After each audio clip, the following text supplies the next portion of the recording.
नमस्कार सगळ्यांना, स्वागत आहे तुमचं माझ्या यूट्यूब चॅनलवर. आज मी तुम्हाला मस्त असा कच्च्या बटाट्यापासून झटपट बनवून तयार होणारा नाश्त्याचा प्रकार करून दाखवणार आहे.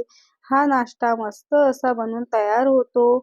हे स्नॅक्स तुम्ही मुलांसाठी किंवा कोणी पाहुणे आले त्यांच्यासाठी सुद्धा बनवू शकता.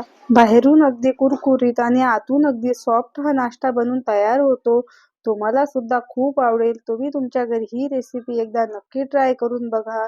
चला तर मग व्हिडिओ स्किप न करता पूर्ण बघा.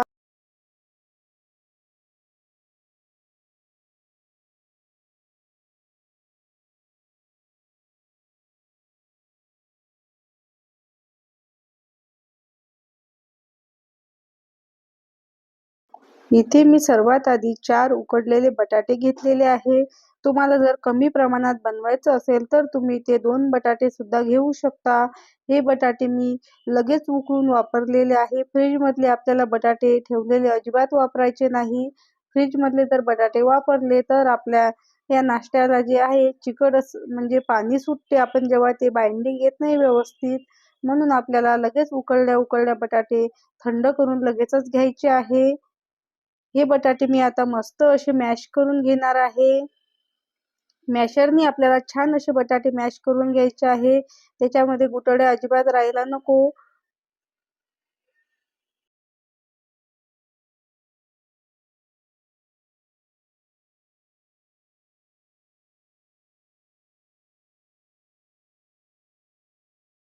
इथे माझे बटाटे छान असे मॅश झालेले आहे, बघू शकता तुम्ही.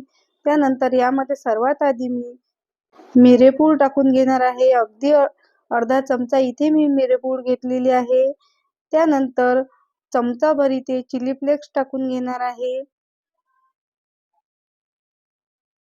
तुम्हाला जर हिरवी मिरची आवडत असेल तर तुम्ही हिरवी मिरची सुद्धा घालू शकता. त्यानंतर यामध्ये भरपूर सारी कट करून घेतलेली कोथिंबीर घालून घेणार आहे. कोथिंबीर आपल्याला मस्त अशी बारीक चिरून घ्यायची आहे, म्हणजे आपल्या जेव्हा आपण लाटू पोळी तेव्हा व्यवस्थित अशी लाटल्या जाईल. याच ठिकाणी तुम्ही पालक किंवा मेथी सुद्धा अशी छान कट करून घालू शकता. त्यानंतर इथे मी चीज घेतलेलं आहे, छान असं किसून घेतलेलं आहे. 3 चमचे मी यामध्ये चीज किसून घालणार आहे.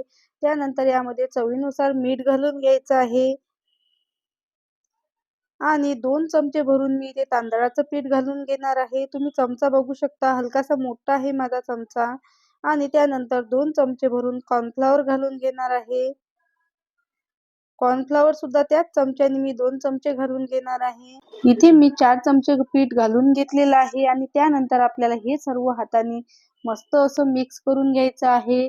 तुम्हाला जर असं वाटत असेल तर थोडंसं हे सैलसर आहे तर तुम्ही परत यामध्ये कॉर्नफ्लॉवर किंवा तांदळाचं पीठ एखादा चमचा वरून वापरू शकता आणि छान असा आपल्याला याचा घट्टसर गोळा बनवून तयार करून घ्यायचा आहे.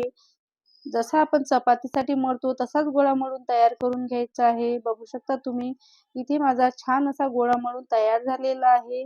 त्यानंतर इथे मी वरून लावायला थोडंसं तांदळाचं पीठ घेतलेलं आहे. थोडंसं पोळपाटावर आपण भुरभुरून घेऊ आणि त्यानंतर यावर आपला जो गोळा होता तो यावर ठेवून घेऊ. याचे आता आपल्याला 4 भाग करून घ्यायचे आहे.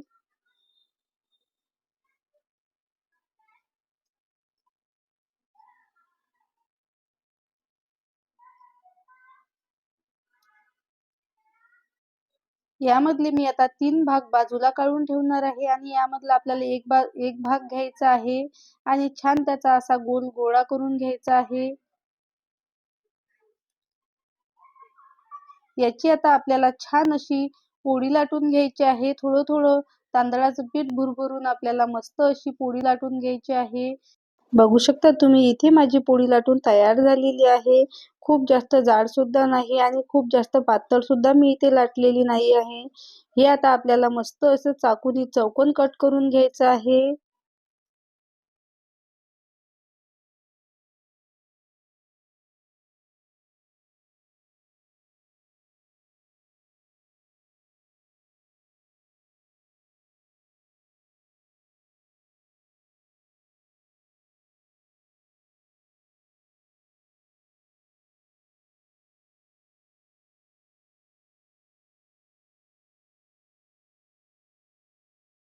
इथे आता आपल्याला अशा पद्धतीचे चौकोन कट करून घ्यायचे आहे.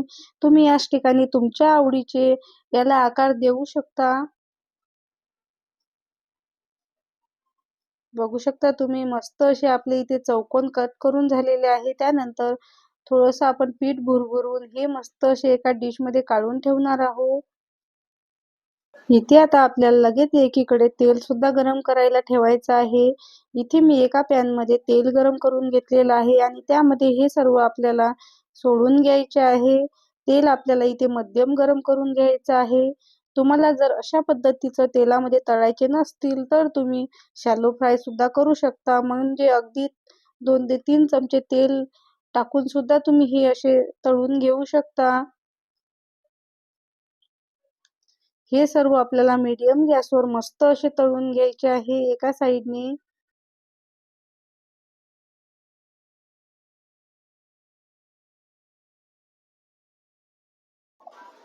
बघू शकता तुम्ही एका साईडने हे छान असे तळून झालेले आहे. लगेचच आपण दुसऱ्या साईडने सुद्धा असे पलटवून छान असे तळून घेणार आहोत.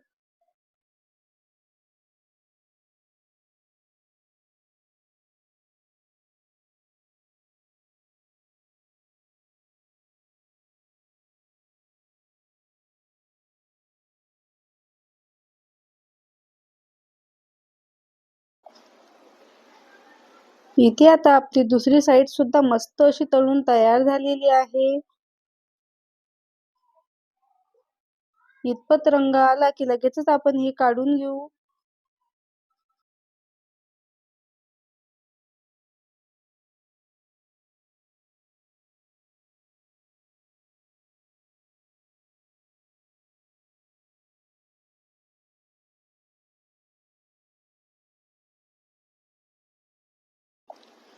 बघू शकता तुम्ही मस्त असा रंग आलेला आहे. दिसायला सुद्धा छान दिसतायत.